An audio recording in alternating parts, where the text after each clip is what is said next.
কি এরকম কথা শুনতে হয়। কোনো প্রেম ভালোবাসাটা সব হয়েছিল? না ভাই, প্রেম ভালোবাসাটা শুনবে। আচ্ছা আচ্ছা।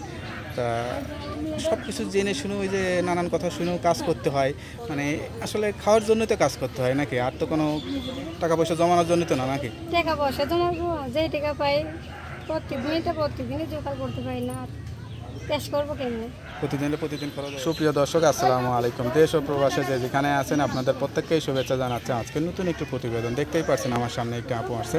আসলে আপুর জীবনে কি হয়েছে বা কি বলতে চাই, চলুন কথা বলে জানার চেষ্টা করি। আপু আসসালামু আলাইকুম। ওয়ালাইকুম আসসালাম। আপনার নাম কি? মেঘলা আক্তার। মেঘলা আক্তার। কেমন আছেন আপনি? জি ভাই, ভালো আছি। ভালো আছেন? আপনার বাড়ি কোথায়? বাড়ি নাটোর সিংটা হয়। পরিবারে কে কে আছে? পরিবারে মা আছে, ছোট বোন আছে। মা, ছোট বোন, বাবা নাই? বাবা নাই, ভাইও নেই। আপনি কি করেন? কি করবো ভাই, মানুষের বাসায় কাজ কাম করে।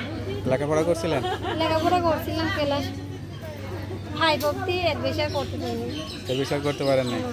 কেমন লাগে এখন? লেখাপড়া জানেন না বেশি? লেখাপড়া জানি না, মানুষের বাড়ি কাজ কাম করে খাইতে হয়, অনেক কষ্ট আছে তাই জন্য। আচ্ছা আচ্ছা। কোনো মানুষে অনেক লোকে অনেক কথা বলে, কয় এরকম মানুষ মানুষের বাসায় কাজ করে খাইলে যে যেটা বলে আর কি এরকম কথা শুনতে হয়। কোনো প্রেম ভালোবাসাটা সব হয়েছিল? না ভাই, প্রেম ভালোবাসাটা শুনবে। আচ্ছা আচ্ছা। তা সব কিছু জেনে শুনে ওই যে নানান কথা শুনেও কাজ করতে হয়, মানে আসলে খাওয়ার জন্যই তো কাজ করতে হয় নাকি? আর তো কোনো টাকা পয়সা জমানোর জন্য তো না নাকি? টাকা পয়সা তোমার যেই টাকা পাই প্রত্যেকদিনই জোগাড় করতে পারি না, আর ক্যাশ করবো কেমনি? প্রতিদিন খরচ হয়ে যায়। প্রত্যেকদিন খরচ হয়ে যায়, আরো মানুষের কাছ থেকে আওলাদ করতে হয়, মানুষের কাছে হাত পাততে হয়।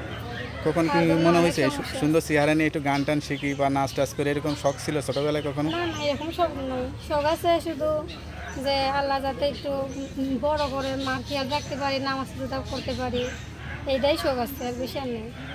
সাধারণ মেয়ে সাধারণভাবে বেঁচে থাকার মতো একটা আমরা জীবন সাধারণ শখ। মানুষ, আমরা চাই সাধারণভাবে থাকতে, আমরা অত বেশি চাই না। তা আপনার সঙ্গে কিভাবে যোগাযোগ করবে? কেন, আমার ফোন নাম্বার আছে ভাই, নাম্বারটা ফোন দিলেই পাবে। নাম্বারটা কি আপনার কাছেই থাকে? হ্যাঁ, আমার কাছে সব মুখস্থ আছে নাম্বারটা? না, সিমটা নতুন কিনছি তো মুখস্থ আচ্ছা, তো করবো। নাম্বারটা আমার কাছে দেন, আমি দেখে বলে দিই। হ্যালো বিয়ার, শুনতে পারলেন এক অসহায় গরিব ঘরের মেয়ে, বাবা নাই, মার কাছেই মানুষ, এখন বিয়ের বয়স। আসলে এই বয়সে মানুষের বাড়িতে কাজ করতে হয়, এটা নিজের কাছেও খারাপ লাগে, আর অনেক কথাই শুনতে হয়। তার কথা শুনে বুঝতে পারলেন। সব কিছু জেনে কেউ যদি জীবনসঙ্গী করে বিয়ে করতে চান, অবশ্যই এই নাম্বারে যোগাযোগ করবেন। তার নাম্বারটা হচ্ছে 01832983343। নাম্বারটা খোলা থাকে তো? যাই নাম্বার খোলা রাখবেন, আর যত কষ্ট হোক 5 ওয়াক্ত নামাজ কালাম পড়ে আল্লাহর কাছে চাইবেন। কেউ ফোন দিলে সত্য কথা বলবেন। আর কোনো কিছু বলতে চান?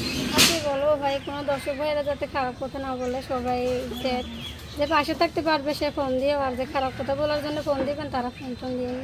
তোকে আপু ভালো থাকেন, দোয়া করি। আসসালামু আলাইকুম।